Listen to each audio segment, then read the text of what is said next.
albino penis envy mushroom. It looks like a penis, it's albino, it's this rare species of mushrooms. My intestine just looked like a cat had like scratched it. Oh yeah. Scratch.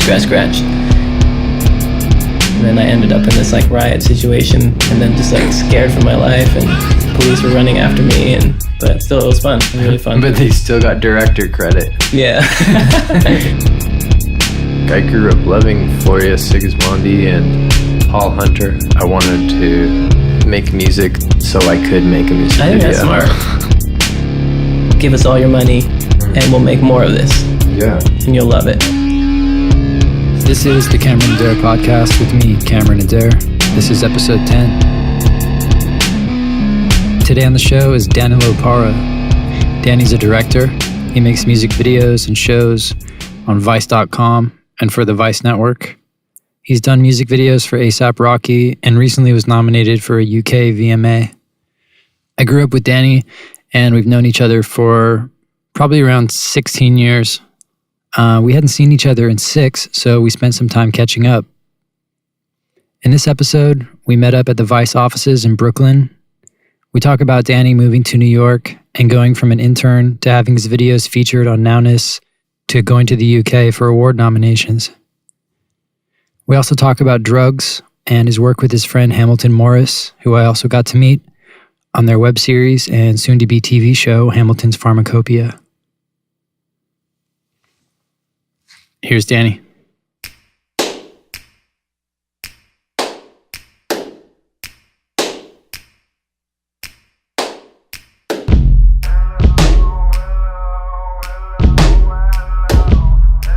So we're in Vice offices in Brooklyn. It's 12:21 in the AM. We're with Danny. When was the last time I saw you? We're probably skateboarding somewhere. I don't know though. It's been maybe 6 years or something like that. Wow. You think so? I would believe that, yeah. Well, I'm glad you're out here in New York and doing well and Cool, thanks. doing creative stuff and succeeding at it. Cool, thank you. Yeah, that's I'm great. glad you're out here too and succeeding at it. But you leave tomorrow. Yeah. This is your last night of success. Yeah, this is my last night of success. And then I get to go back to... It's more success. Success follows you. Yeah. It's not about where you are. It's about how you're doing it. Yeah. I just get on planes and then when I land, I just feast and people feed me grapes. Oh, that's good. That's a good setup. San Sonoma. I heard that's what they do out there. Yeah. How do you like New York so That's far? my agenda. No, it's great. It's really good. Yeah. I was really jet lagged for the first probably 2 days plus the time difference. Mm-hmm. So yeah, probably 2.5 days of a little rockiness, but it's fucking awesome here. Yeah, why? Why? Mm-hmm. You get the immediacy because I'm so used to San Francisco. You get the immediacy of stuff and like, you know, that just all the great things that go along with being in a big city. Like people take each other seriously. You can, I don't know, whatever you need to do, it's there for you in a lot of ways. Yeah, it's pretty convenient here. And 24 hours on bodegas and yeah.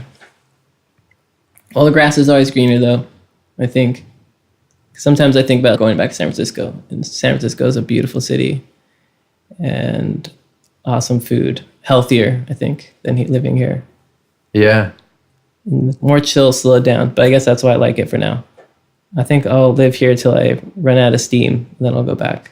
Maybe. I feel like it's more relaxed here for some reason. Oh, really? I feel like just the pressure is let off here. Because in the city, I feel like I'm constantly hustling. And then... Oh, because you're on vacation, though. But I mean, I'm also working. Like, I'm also having to email people here and, like, book interviews and, like, get to the... You know, to do the podcast and, like, get there, like, get to Jersey City. Like, I have no idea where that is.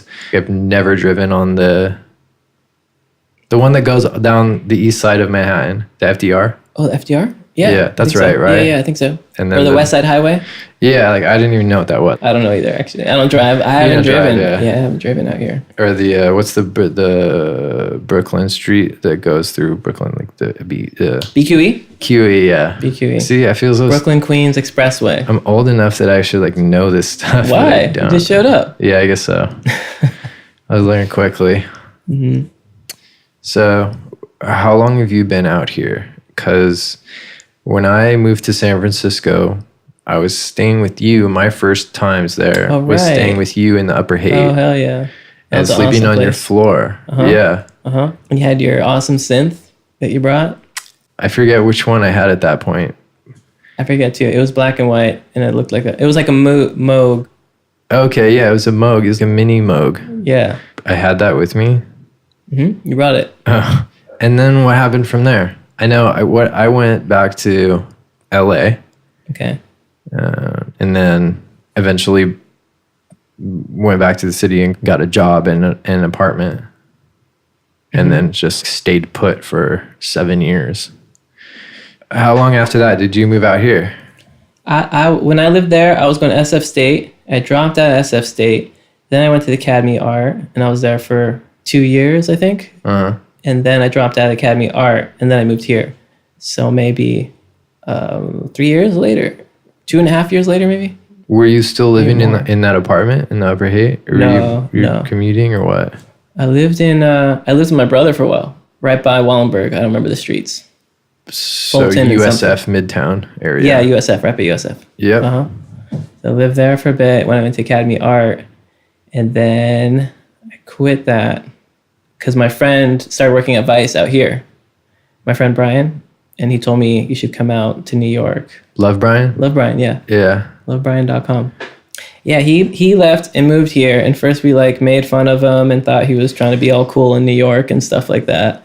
And then he started saying that I should come out here because I could do, do some real work. And he'd hook me up with lots of, he'd give me connections and things like that. Love Brian was a website that Brian Derbala started. Yeah, it was a lot of his friends taking photos, just mostly visual, almost like Instagram or Tumblr type thing before all that kind of stuff. And he was like, this is cool. Come stay on my couch. Yeah, that's what he said. He said it was cool. So I came out for 5 days. I checked it out and it was really cool. And I liked it. It didn't feel so warm. It wasn't a warm welcome though, so I wasn't sure I was going to come back. And then all of a sudden I just decided, I think Vice said I have the job or I could come intern or something like that. So I was like, all right, I'll try it out. Was Brian your connection at Vice? Yeah, Brian was my connection. Oh. He was interning at the time. So then he got me an internship. And then 3.5 months later, that turned into like a job. Yeah, that's great. Yeah, it was cool. You get like a little semester or a term that they have. And open this. I knew how to edit. Like I was editing skate stuff with you and Harry and all that kind of thing. So that's definitely what helped probably get all of us into making videos. Definitely. And so we all like learned how to edit pretty off of that. That's kind of what it goes back to for me too. Yeah. That was like your reel at that point. Yeah. Well, actually, yeah, we did show him. I made this skate video with Brian where I animated all this poo flying out of his butt when he was doing skate tricks. Uh-huh. And he showed that to Vice and they thought that was funny. Okay. So I think that helped get at least me have an interview. Where were you staying when you were out here interning, making no money? Were you working at American Apparel? I did do that too, yeah. So that's how I was making money. And they were kind of, they always said like, why are you like, because I wouldn't go to work sometimes because I had to intern. And they'd say like, stop interning at that place that's never going to turn into a job. So I was happy to leave. To you? That's terrible. I know. There was lots of dickheads that worked there. Damn, that's a dickhead thing to say. But it was still fun. But I was happy to leave. And then I had to work. I had to come in 9 to 5. I've worked here for 3.5 years in a small ass cubicle. And I was just like, I live in New York and I don't even get to experience New York. So I'm going to quit. You quit Vice. And I quit and then I became like freelance. I went from editing to shooting and I started traveling and shooting for other Vice documentaries. How do you quit a company and then start working for them freelance?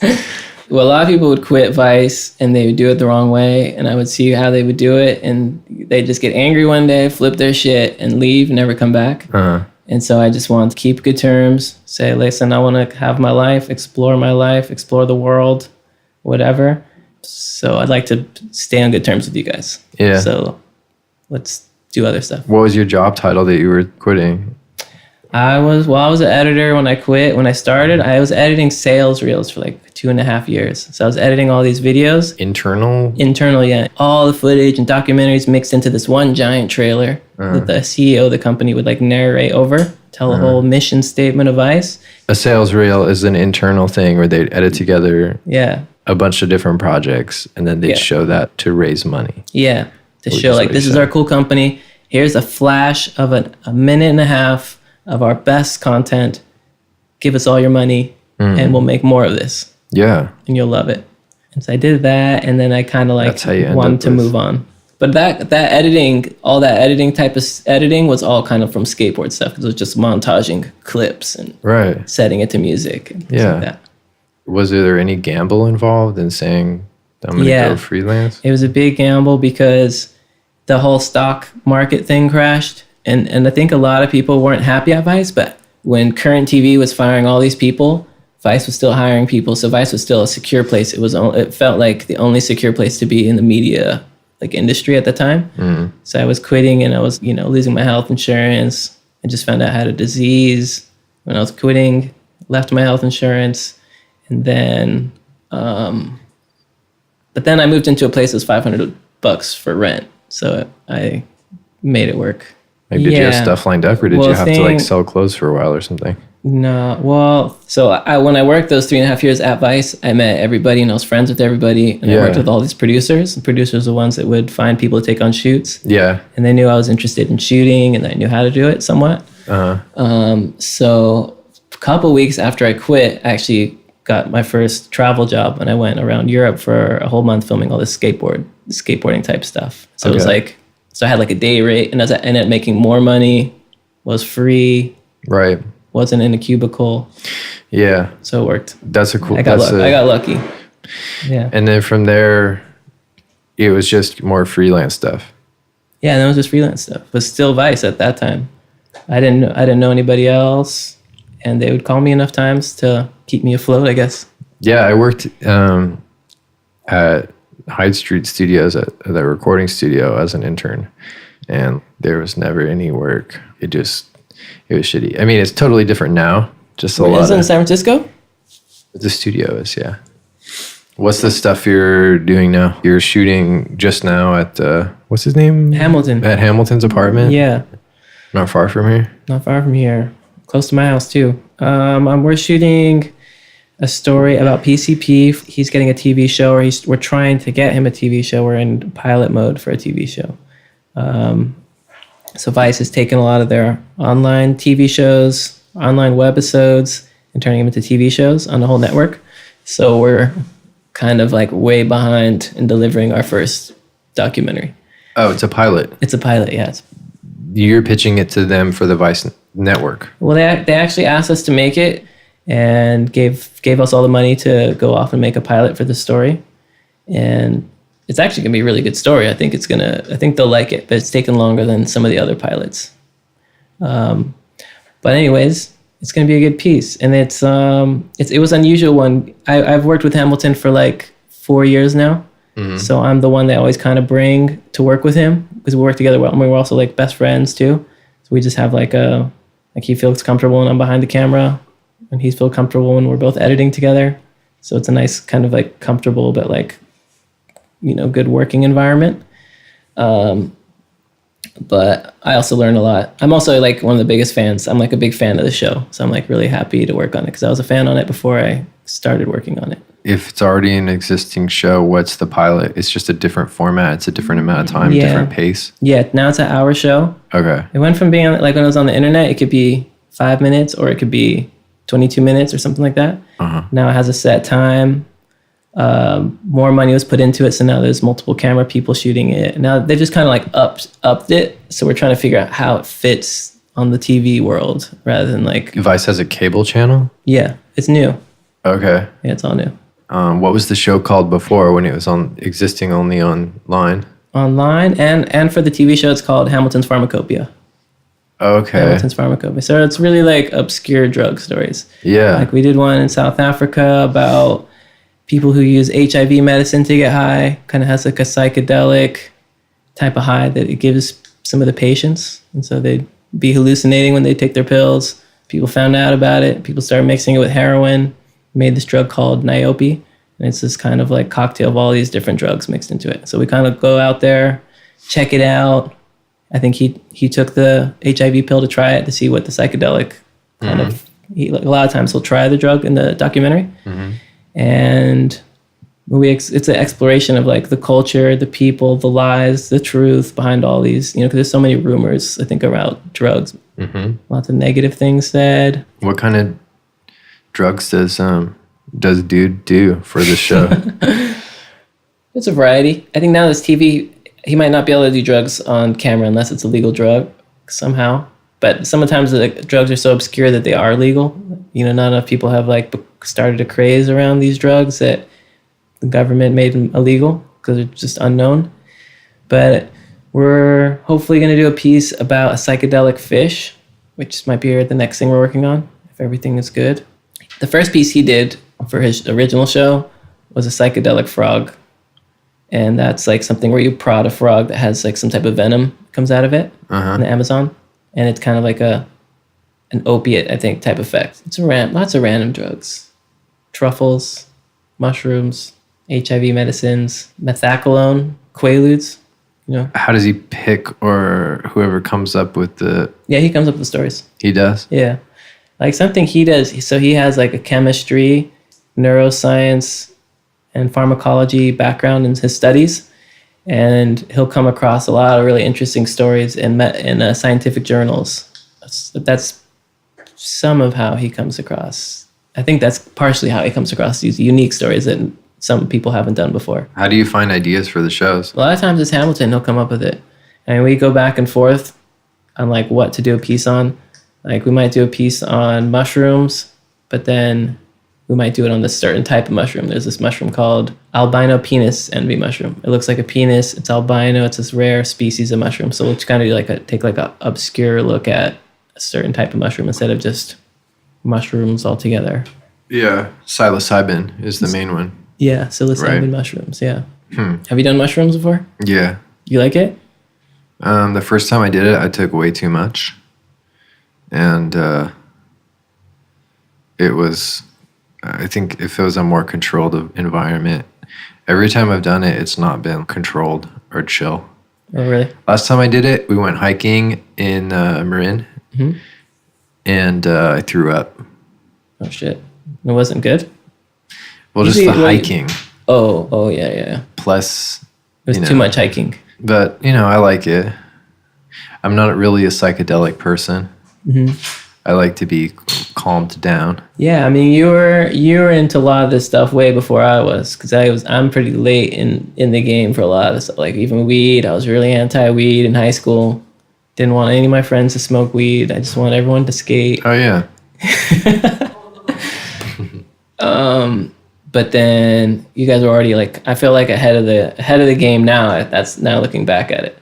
But I'm kind of happy I didn't get too deep into it because I think some people like kind of got messed up from doing it too much too early. But I think it's funny because like I look back at it now, I don't know if you remember me like not wanting friends to do drugs, but I think back and like now that I'm like doing a show about drugs, I'm learning about these drugs, what they are, what they're made out of. Are you participating in the research for the show? Smoking weed? Yes. I smoke weed. I do. I smoke weed. I think it helps me edit when I'm editing late at night. I think it definitely helps with that.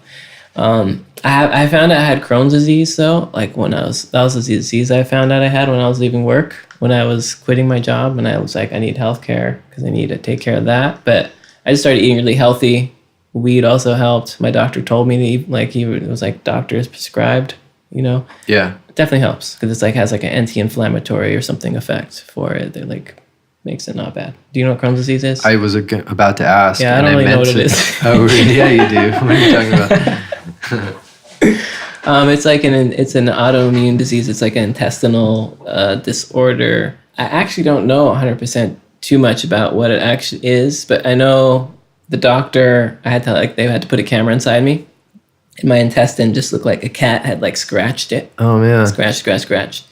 And so it was severe at the time. I take meds, and I'm not bothered by it. Some people are like bedridden, like they just have crazy bowel syndromes or crazy things like that. I don't have much of that. I'm pretty healthy. I smoke weed and I exercise. Yeah. So I don't have too much problems. Yeah. No, I think Kurt Cobain had it though. Kurt Cobain had it. Some other musicians have I think, yeah. Wilco? Maybe. I know that guy's got stomach problems just like Kurt Cobain did. Oh, really? Yeah. Yeah. When I first started working on this show, I realized I had never had a psychedelic experience. I don't even know what a psychedelic experience is or hallucination or any of that, you know, outside of what a dream was, you know, a dream. Yeah. So I went on like a brief mission to figure out what that was like. Then I had a sense of it, and then I kind of laid off. I don't get too extreme with anything. Yeah. Yeah, I think if you're doing it to like repress something, like trying to run away from something, or like that can become a problem. Yeah, well, because there are drugs that do that, and then there's other drugs that make you go deeper into yourself, and you have to face your own demons, and you can't run. You know, you're not running away. You're just like going into yourself. Like I think mushrooms kind of does something like that. Ayahuasca supposedly does. Ayahuasca's DMT, right? It's the same thing. Yeah, DMT. And then there's drugs like PCP, which are like dissociative drugs that kind of make you leave your environment that you're in for that time. Right. Separate you. That's I think maybe that's more of like a running away type of drug. Well, you could argue that any of it is. Yeah, that's true. 'Cause you're putting yourself in an alternate reality. Yeah. You are changing up the reality for a bit. Yeah. If you're bored of reality, they could all be used that way. But I think a lot of people just have problems that are beyond what I know. What do you mean? I don't know. Like if you were like abused severely, if you're like emotionally abused, or like you have. Do you think some of that stuff made you go towards drugs? Oh yeah. Really? I think it's so believable. It's so like, it wouldn't make sense if it didn't happen, because I feel like we're all like so. I think most people have a very addictive personalities, whether it's like a phone or a TV, or you know, those are also forms of like escape type things. But I think humans are just prone to like, I like this. This feels good. Let's keep this up, whether it's a phone or whatever it is. I was addicted to kombucha for a while. Oh yeah. That got too expensive. I had to stop that. Did you brew your own? I did. Oh, and that's my what made me God. stop. That's what made me stop. And I was like, all right, now I have my own and I don't need this anymore. You start selling it. I never got to that level. Stand out on the corner. I wish. That'd be awesome. What do you think about this place? I guess you haven't really seen much of it. These are just the editing studios? Yeah. Are these like full during the day of people Yes. like taking drugs and? Oh, it's mad full. No one's doing drugs. Just working, and maybe they're like taking Adderall or something secretly. Yeah. But yeah, it's really loud. I can't work here during the day. I usually come in here at night to work. Just because it's so crazy? Yeah, because it's really loud. I mean, all these booths are right next to each other, and everyone's blasting crazy documentary sounds from every room, you know? Oh, man. So it's definitely, it's hard to focus sometimes. So you guys are just hired minions. Yeah. Just slave away on the, for the network. Stuff, and then, we just have to cross our fingers that we could live another day. But yeah, I really like it here. In this hallway. Yeah, it starts to wear on you. Does it? I forget about where I am. I'm just like, because I'll be here on a weekend at 3 a.m. all by myself, and I'll forget about everything else. Yeah, how many square feet is your apartment? Well, I don't even know. Oh. Is it as big as, forget the guy's name. Oh, Hamilton's. Hamilton, yeah. It's bigger than that. Yeah, it's a little bit bigger. Oh, bigger? Yeah, it's a little bit bigger. Damn. What do you It's just pay? one big room. I pay $1,000. Full of bad bitches? One bit. I mean, one girlfriend.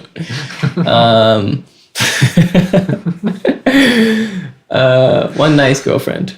Happy girlfriend. And we pay $1,000 each. $2,000. Yeah. It's like a studio.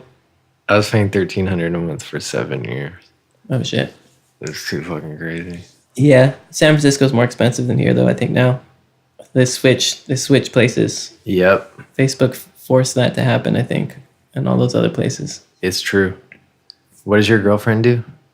She is art director. She's done some stuff with me too on music videos or like art direction, like set design stuff. She'll concept like a whole company's brand identity kind of thing. So it's way over my head. I barely even know what she does. But you look at the website before she got involved that they're involved in, and then you look at it after, and you could see that there was a positive change to it. You know, with fonts, texts, great designs, clean. Things move and are easy. I don't know. What's her name? Her name's Mindy. Yeah, you haven't met her. She's New York. She's from Queens. She's Korean and she's from Queens and from New Jersey. What was the steps up to getting Nowness to put your video up? Which one?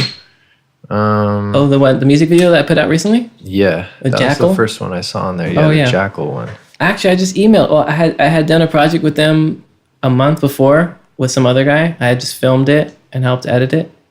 And then I had some Nowness contacts from that project. So I just emailed them and I asked if they'd want to premiere it. I actually tried to premiere the video here at the company I'm like work at a lot and they just ignored me. So I shouldn't say the name what I mean by here. Oh, I know. Yeah. I mean, it's not like... Yeah, that was it. And it was cool. I like that website a lot, though. I really like all the work they curate. I was watching a lot of Vice documentaries. Then I started watching a lot of Nowness documentaries, and I think it really changed how I looked at documentaries because they're much more obscure and abstract, like with the work that they do. I think. Yeah. The things I've seen. Do you look at their stuff a lot? Yeah. Do you like it? Yeah, I do like their stuff. Yeah, the band didn't want it to be on there. They wanted it to be on Noisy more. And I think it's because like the crowd's different. Probably like more kids in high school go to Noisy than they go. Like kids in high school probably don't go to Nowness or things like that. Yeah, I don't think so. It's a little more refined. Mm-hmm. What did you shoot that video on? I shot it on that camera you saw tonight, Sony FS7, and I had a Panasonic VHS camera that was like a mixed media kind of thing. Was there a budget for it? We had like $1,000. Oh. $1,000 budget. I like the song a lot. The artist emailed me one night and just sent me the song, and then I just played the song out loud, and it was such a weird song that I really wanted to like edit something to that song. I didn't even care what it was. I just wanted to edit anything to that. Cool. And so I was into it. How did they know you? I made an A$AP Rocky video that they liked. They were like referencing this A$AP Rocky video that had like it was also another mixed media thing of like VHS and HD digital stuff. There's one called Riot Rave. It was for this instrumental album. I directed and shot it and edited it. Yeah, it was cool. It was fun. That one was a riot in Soho that he put together. Like he posted a thing on Twitter and had like 200 kids show up, and then they just ran through the streets and like jumped on cars and threw shit. And I was just like running and filming. I didn't even know what was going to happen when I went to it. Yeah. I was just filming whatever happened. How did you get hooked up with A$AP Rocky to do that video? That was through a friend. There's this guy who does sound stuff with Vice. And then on the side, he has an awesome studio that he like produces beats and he recorded Rocky's first album. But yeah, he's produced and recorded him for a long time, and he just hooked us up together. He said, you should check out my friend's Danilo's work. Wait, what's the guy's name? Daniel Linus. Have you heard of him? I don't think so. I mean, I probably have. You guys would probably like each other. Yeah. He's really cool. Yeah, I remember when that first mixtape came out, I was looking up the engineers on it. Mm-hmm. Yeah, he has a dope studio in Dumbo, and he's just a really nice guy. But yeah, it's just word of mouth. It's always been word of mouth out here, I think. So he recorded the first mixtape? Yeah, his last one, I think, too. I think they've continued to work. They're still working. Oh, yeah. I think he'll jump in and work with somebody else for a bit, and he'll come back to his studio. Right. But yeah, I think they do the majority of the work. Cool. Yeah, it's called Ishlab Studios. Yeah, I was a big fan. It was cool to meet him. And we were like meeting back and forth over a period of a week and trying to come up with this video, but he wasn't really telling me anything about what the video was about. I'd meet up with him expecting to talk about the video, and we'd just talk about some other thing. Mm-hmm. And then I ended up in this like riot situation, and then just like scared for my life, and police were running after me, and yeah. but still, it was fun. It was really fun. But they still got director credit. Yeah. Well, then, so we like did that day, and then we went back and I had to assemble like another type of thing to fill in all the gaps. Right. Get more like B-roll. Get more shots. Yeah, more shots and things like that. Did you shoot that on the FS7 too? No, that was with a C100. It's really small. Yeah. It's a good camera to run with for sure. Did you see any of the ones I made? Yeah, I did. They're awesome. Thanks. I saw the one where you're like rocking out at the Golden Gate Bridge. I think, and then you're going around the limo. Right, the Rolls Royce. Harry worked on it too, I think. Yeah, Harry shot part of that one. Yeah, Mm-hmm. did a great job. Yeah, that was cool. Yeah, that was a long time ago. There's been more since. We got to catch up. Are they on your Facebook? They're on my website. Okay, cool. But yeah, last year was the last big one. Yeah, it's definitely a good way. It's still probably one of the best ways to get stuff out, I think. What do you think? To get like your music for people to see or hear? To put it on social media? No. Just make a music video Oh. for music. People. Or Spotify. Maybe Spotify is better now. No. No? No. Digital distribution is bogged down by big money. I mean, it depends what kind of artist you are. Yeah. Really. If you like videos, then make a video. If you like mixtapes, then make a mixtape. Well, traditionally, it's a marketing tool. Yeah. And it wasn't until the idea of like the auteur director that it becomes a thing where, oh, that's a good music video rather than that's just a good song. Promotional thing. The music videos are just like something to try and promote it all. Mm-hmm. Whereas like, I feel like that's a real band. When it's the Sure. live show is the best thing that they have to offer. Yeah, but then whereas like I grew up on music videos, and to me it's like I would see the video before I had the record or before I saw the band live, and so like yeah, for our generation, it was a big thing. Yeah, it is for me at least. That's how it's like its own language. Yeah, like I grew up loving Floria Sigismondi and Paul Hunter. That's almost how it was when I started out. It was like I wanted to make music so I could make a music video. That's smart. I think it's smart because they do have to be a collaboration, or they have to like both have each other in mind.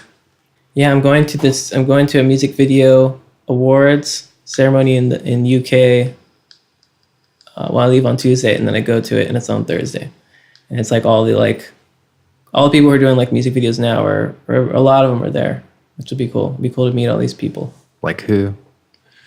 Like there's this director duo, Megaforce. Have you heard of Megaforce? Yeah. They did the Bitch Better Have My Money Rihanna video. They've done a lot of really good videos. The Daniels will be there too. Have you heard of them? Yeah. I saw the Vice thing on them. Oh, really? Okay. The Director's Series. Oh, okay. I haven't seen that. There's like a whole bunch of them where they do Focus Creeps. Oh, okay. And the Daniels. Yeah, those guys are rad. I'm glad it's still alive. I'm glad MTV didn't kill it, because I've met people who used to do videos back then. They're like, the cheap budget was $500,000, and like that's like I don't even know if that is available these days. Maybe it is for Rihanna or something. There's no market for it. It's like, I mean, think Yeah. about that in the what it costs to tour or what it costs to make an album. I mean, if you're doing a $500,000 music video, you're doing a several $1 million album.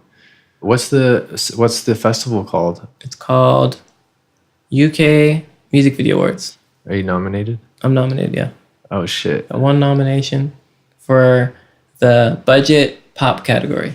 Yeah. Congratulations. Yeah, thanks, man. Which video is And that? I shot it with Kate. Kate Earthmendy shot it. Wait, That's how I probably got into it. She shot the shit out of it. which video is it for? It's this one called Coastal Love, and it's for this band called Hone.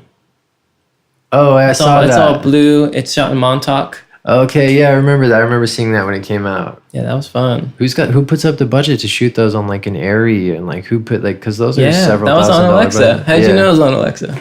I don't know. I think I saw it. Came from the label. Came from label though, yeah. Yeah.